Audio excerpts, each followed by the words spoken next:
خذ من أموالهم صدقة تطهرهم وتزكيهم نحمده ونصلی علی رسولہ الکریم۔ زکوٰۃ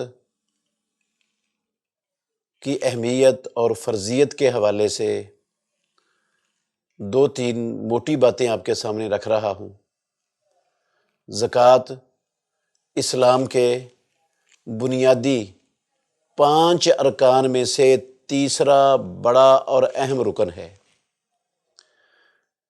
کلمہ پڑھنے کے بعد نماز اور زکوٰۃ ان دونوں کو ادا کیے بغیر بندہ مسلمان برادری کا فرد رہتا ہی نہیں۔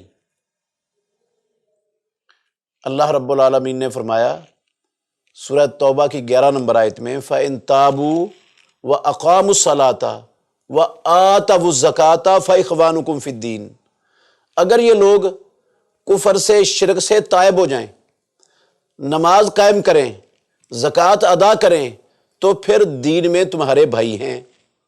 اس کا مطلب ہے جو کفر شرک سے تائب نہیں ہوتا، یا جو نماز نہیں پڑھتا، یا جو مسلمان جو کلمہ پڑھنے والا زکوٰۃ نہیں دیتا، وہ مسلمان برادری سے کٹ جاتا ہے، مسلمان برادری سے اس کا تعلق اور رشتہ ختم ہو جاتا ہے۔ یہ قرآن مجید کی اس آیت کا صاف مفہوم ہے۔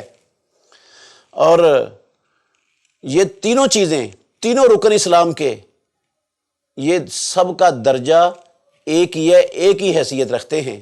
آپ قرآن مجید پر غور کریں گے تو 30 مقامات پر قرآن مجید کے اندر اللہ رب العالمین نے نماز کے ساتھ زکوٰۃ دینے کا حکم دیا ہے، نماز پڑھنے کے ساتھ زکوٰۃ دینے کا حکم دیا قرآن مجید کے اندر 30 جگہوں پر۔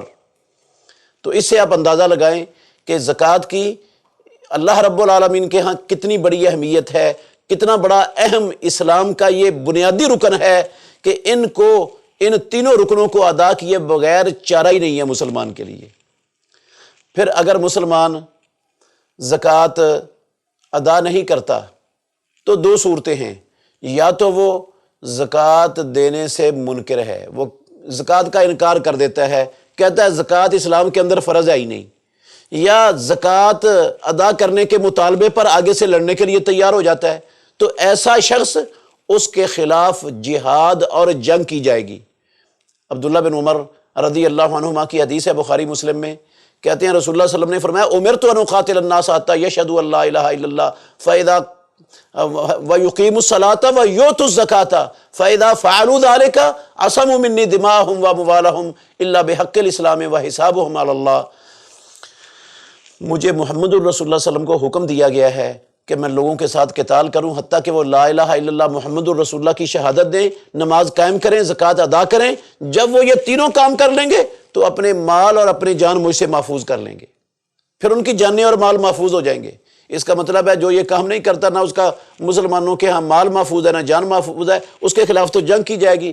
اسی لیے ابو بکر صدیق رضی اللہ عنہ نے اپنے دور خلافت میں مانعین زکوٰۃ کے خلاف قتال کیا تھا، جہاد کیا تھا، جنگ کی تھی صحابہ رضوان اللہ علیہم اجمعین کے ساتھ مل کر، اور کسی صحابہ میں سے کسی نے بھی اس کے ساتھ اختلاف نہیں کیا۔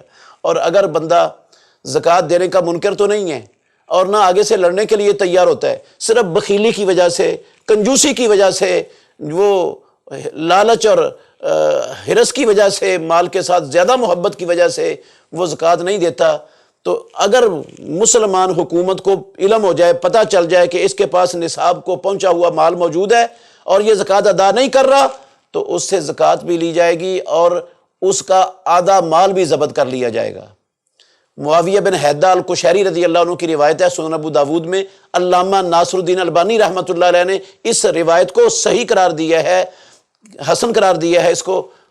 اس میں لفظ ہیں معاویہ بن حیدہ القشیری رضی اللہ تعالیٰ عنہ کہتے ہیں کہ رسول اللہ صلی اللہ علیہ وسلم نے فرمایا جس نے زکوٰۃ ادا نہ کی اور ہمیں پتہ چل گیا فَإِنَّا آخِذُوهَا وَشَطْرَ مَالِهِ عَظْمَةٌ مِّنْ عَظَمَاتِ رَبِّنَا، ہم اس سے زکوٰۃ بھی لیں گے اور اس کے آدھے مال کو بھی ضبط کر لیں گے۔ یہ ہمارے رب کے پختہ حکموں میں سے ایک پختہ حکم ہے۔ تو یہ زکوٰۃ ادا کرنا رسول اللہ صلی اللہ علیہ وسلم نے بھی فرض کیا ہے. قرآن مجید میں بھی بے شمار آیات ہیں. اللہ نے فرمایا وَأَقِيمُوا الصَّلَاةَ وَآتُوا الزَّكَاةَ وَأَطِيعُوا الرَّسُولَ لَعَلَّكُمْ تُرْحَمُونَ. مسلمانوں زکوٰۃ ادا کرو، نماز قائم کرو، زکوٰۃ ادا کرو، محمد الرسول اللہ صلی اللہ علیہ وسلم کی اطاعت کرو تاکہ تم پر رحم کیا جائے. حکم ہے اللہ رب العالمین کا.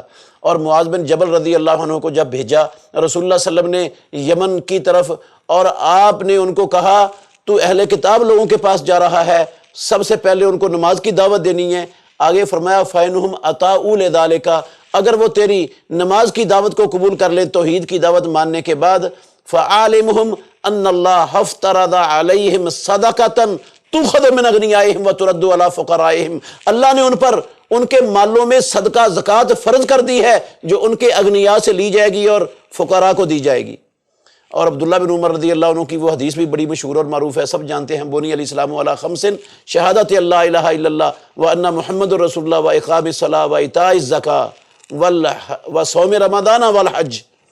تو اس میں بھی زکوٰۃ کو رسول اللہ صلی اللہ علیہ وسلم نے اسلام کا بنیادی اور بڑا رکن قرار دیا ہے. ویسے تو مکے کے اندر ہی شروع اسلام کے اندر زکوٰۃ فرض ہو چکی تھی مسلمانوں پر، مگر یہ کن کن محلوں پر فرض ہوئی ہے، اور یہ ان کا نصاب کیا ہے، اور زکوٰۃ ادا کتنی کرنی ہے، یہ کون کون اس کے مستحق ہیں، یہ ساری چیزیں مکے میں نہیں تھی.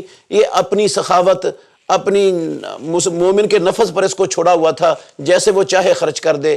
سن 2 ہجری میں اللہ رب العالمین نے زکوٰۃ کو اسلام کے رکن کے طور پر تمام احکام کے ساتھ مسلمانوں پر فرض کر دیا. بتا دیا کہ کن کن مالوں میں فرض ہے اور کب فرض ہے اور کتنی زکوٰۃ ادا کی جائے گی، اور اس کے مستحقین کون کون سے ہیں جن کو دینے سے زکوٰۃ ادا ہوگی. یہ سارے احکام سن 2 ہجری میں مسلمانوں پر لاگو ہوئے اور فرض ہو گئی یہ مسلمانوں پر ان احکام کے ساتھ. تو ان احکام کی تفصیل انشاءاللہ الرحمن اگلے کلپس کے اندر آپ بہترین صدقہ جاریہ حاصل کرنے کے لیے اس ویڈیو کو لائک، کمنٹ اور شیئر کرنا مت بھولیں.